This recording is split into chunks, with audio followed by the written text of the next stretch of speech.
Hey folks, hope you're all doing well. Welcome back to World of Warships Legends. Today we're going to be taking a look at the Musashi, which is the new campaign ship for the Bushido Campaign.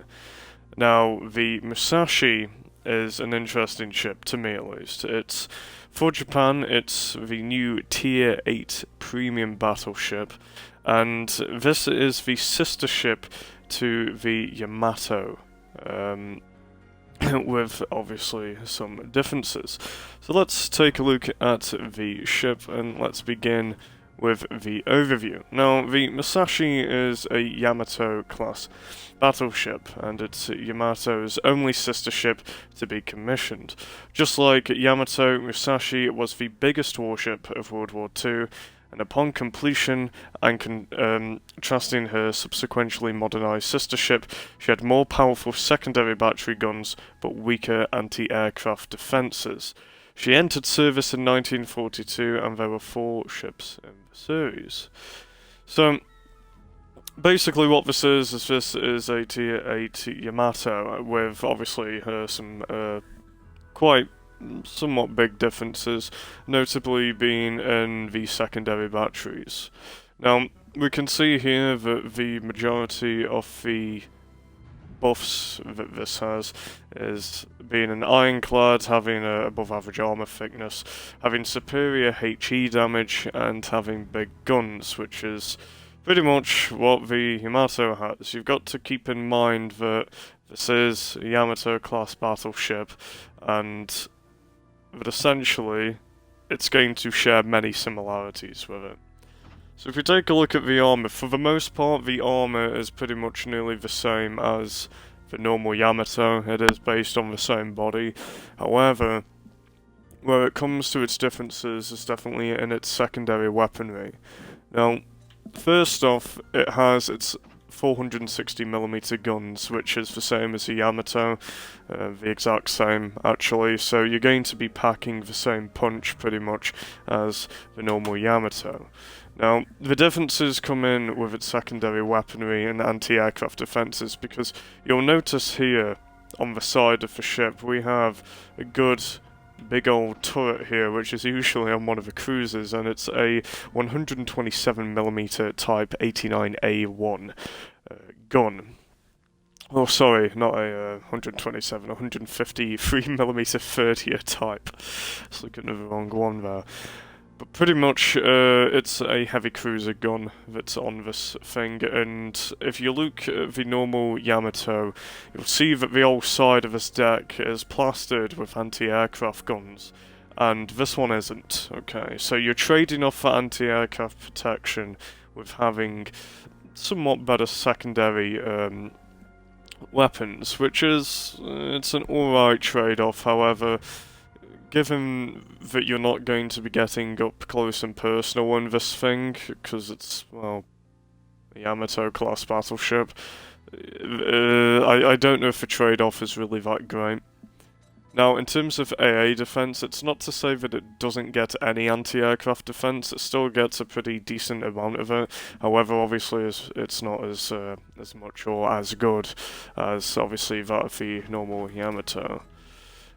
In terms of maneuverability and concealment, I'm fairly certain they're both the same. They're the same class of ship, little differences. So yeah, not much there.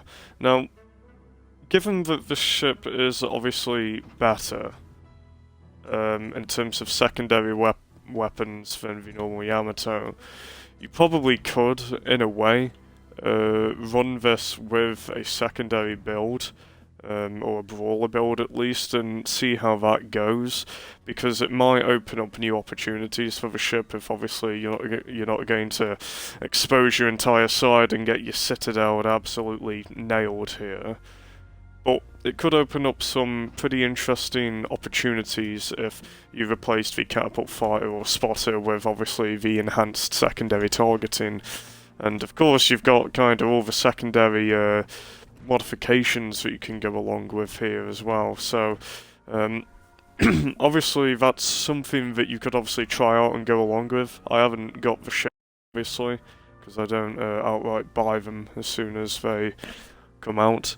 So naturally, if you want to try that out, if you've got the spare credits, then you can definitely give it a shot. But you need to remember, before I go any further with the Musashi, that because this is a Tier 8 and they have not adjusted any of the premium bonuses for Tier 8, you're more than likely going to be losing money in this thing. It's the same that's happened with the Republic, and to those wondering why I didn't cover last campaign, it was mainly purely because the Republic didn't interest me at all. Granted, I know some people want to know about it, but it was very similar to another one of your same old Gascon/Alsace class battleship. And we've already got so many of them in the game already, I didn't really want to cover it. I'm going to say now, it's pretty good actually, especially with its 431mm guns. It's fairly solid. I might cover it in a video in the future, however, it's just not interesting to me. Well, something like the Musashi is, even though it's pretty much a Yamato, but it's got a bit of status to it. Now, what would I recommend in terms of a playstyle of this thing? In all honesty, play it how you would a normal Yamato. You're going to be going up against the same opponents, pretty much. You're going to be going up against legendary ships and Tier 8 ships and obviously Tier 7 ships, so there's not much difference there, really, in terms of what you're going to be facing. So, I wouldn't worry all too much about